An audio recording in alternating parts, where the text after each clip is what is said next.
Halo semua, perkenalkan nama saya Magdalena Reni. Nah, di sini saya akan mereview sebuah dongeng yang berjudul Putri Serindang Bulan.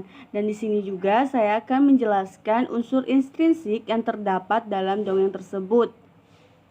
Nah, ini adalah contoh dari buku yang saya baca, yaitu dongeng Putri Serindang Bulan.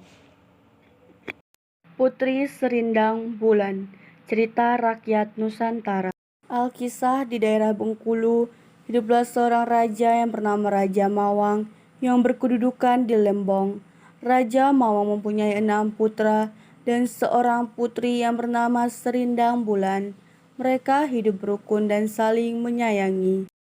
Raja Mawang menunjuk putra keenamnya, Ki Karangnio, yang bergelar Sultan Abdullah, untuk menggantikan kedudukannya. Tidak lama setelah Ki Karangnio menjabat sebagai raja, Raja Mawang wafat.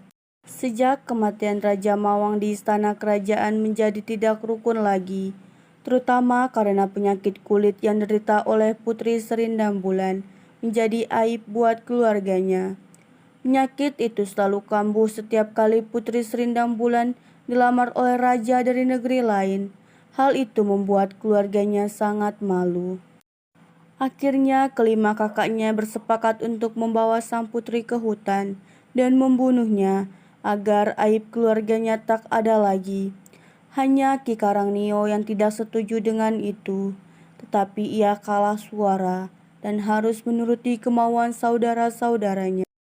Ki Karangnio menemui Putri Serindang Bulan untuk mengabarkan kesepakatan saudara-saudaranya. Putri Serindang Bulan sangat sedih mendengar berita itu. "Ya Tuhan, lindungilah aku," ucap Putri Serindang Bulan dengan air mata bercucuran membasahi pipinya yang berwarna kemerah-merahan. "Maafkan aku, Dik. Aku juga tidak berdaya menghadapi mereka," ucap Ki Karangnio seraya menghapus air mata adiknya. Putri Serindang Bulan memohon kepada Ki Karangnio, "Kak, bolehkah aku membawa bakoa dan ayam hirik peliharaanku?" pinta Putri. "Untuk apa, adikku?" tanya Ki Karangnio. "Jika adik telah mati, kuburkanlah bakoa dan ayam hirik ini bersama jasad adik. Hanya itulah yang adik miliki," jawab Putri Serindang Bulan. "Baiklah," jawab Ki Karangnio. Ki Karangnio memberitahukan rencananya kepada Putri Serindang Bulan bahwa ia akan mengelabui saudara-saudaranya. "Aku tidak akan membunuhmu, adikku. Aku akan membuatkanmu sebuah rakit.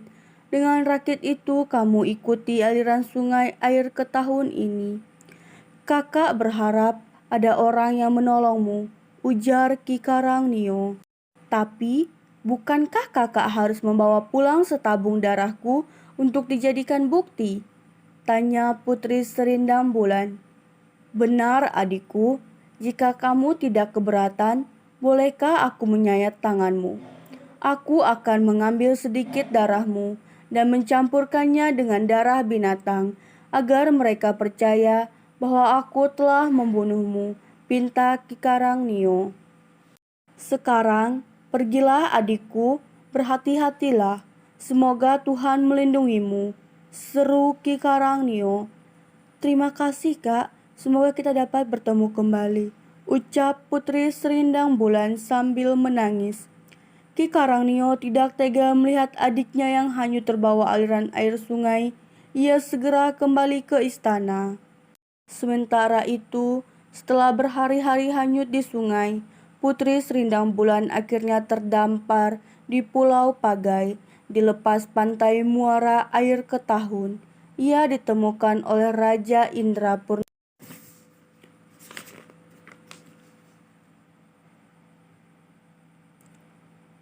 Raja Indrapurna yang sedang berburu di pulau itu. "Hai putri cantik, kamu siapa? Dan kenapa bisa berada di tempat ini?" tanya Raja Indrapura. Putri Serindang Bulan menceritakan semua peristiwa di dalamnya hingga berada di tempat itu. Mendengar cerita itu, Raja Indrapura sangat terharu, dan akhirnya ia membawa Putri Serindang Bulan ke istananya ke negeri Setio Barat.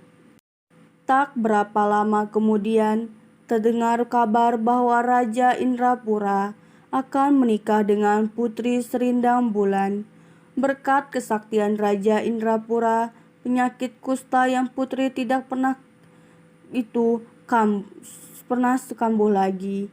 Berita tentang pernikahan mereka pun sampai ke telinga kakak-kakaknya di Lebong. Nah, itu tadi cerita dari Putri Serindang Bulan. Di sini saya akan menjelaskan apa saja unsur intrinsik yang terdapat dalam cerita Putri Serindang Bulan. Unsur intrinsik yang pertama yaitu tema. Tema dari legenda Putri Serindang Bulan yaitu tentang persaudaraan. Karena bukan saling membantu, kakak-kakak dari Serindang Bulan malah ingin mencelakai atau membunuh Serindang Bulan karena dianggap menyimpan aib dalam keluarga. Yang kedua yaitu tokoh dan perwatakan. Tokoh yang pertama yaitu Serindang Bulan memiliki watak baik dan tidak pendendam. Tokoh yang kedua yaitu Ki Karangnio.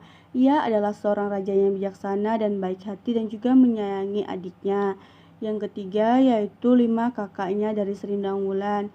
5 kakaknya tersebut memiliki sifat yang egois, lebih mementingkan diri sendiri serta serakah.